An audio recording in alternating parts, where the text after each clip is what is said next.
Sir ఇప్పుడు రీసెంట్గా దువ్వాడు మాధురి కానీ రమ్య కానీ ఎంటర్ అయిన తర్వాత ఈ వల్గారిటీ స్టార్ట్ అయిందని అంటున్నారా, లేదా ఇంతకు ముందు నుండి కూడా అది అంటే ఈ సీజన్ 9 స్టార్ట్ అయిన నుండే ఉందని మీ ఆలోచన? అంటే ఎప్పటి నుండి మీకు ఆ వల్గారిటీ స్టార్ట్ అయింది? మీరొక్కటి క్లారిటీగా గుర్తుపెట్టుకోవాలనండి.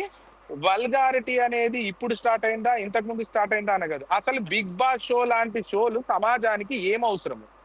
వల్గారిటీ ఈ రోజు స్టార్ట్ అయిందా, తర్వాత స్టార్ట్ అయిందా, ముందు స్టార్ట్ అయిందా అనేది సెకండరీ ఇష్యూ.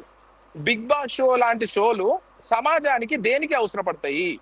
మనం గుండె మీద చేసుకొని ఒక క్వశ్చన్ వేసుకోవాలి. సగటు సామాన్యునిగా, మధ్యతరగతి కుటుంబాలుగా, మన పిల్లలు చదువుకుంటేనే మన కుటుంబాలు ముందరికెళ్తాయని అనుకున్నటువంటి మన మధ్యతరగతి కుటుంబాలు ఈ రోజు బిగ్ బాస్ లాంటి షోలు ఏ రకంగా ఉపయోగపడతాయి సమాజానికి? Question number 1.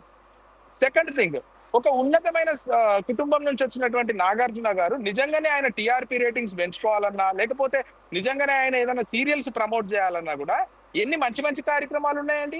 ఇప్పుడు నాగార్జున గారిది, అక్కినేని నాగార్జున గారిది మరియు నాగేశ్వరరావు గారిది, వారి పిల్లలది బాక్స్ ఆఫీస్ వద్ద ఎన్ని మంచి సినిమాలను మనం చూసి కేరింతలు కొట్టలేదు, చప్పట్లు కొట్టలేదు, బాక్స్ ఆఫీస్ బద్దలు కొట్టిన రోజులు మనం చూడలేదా?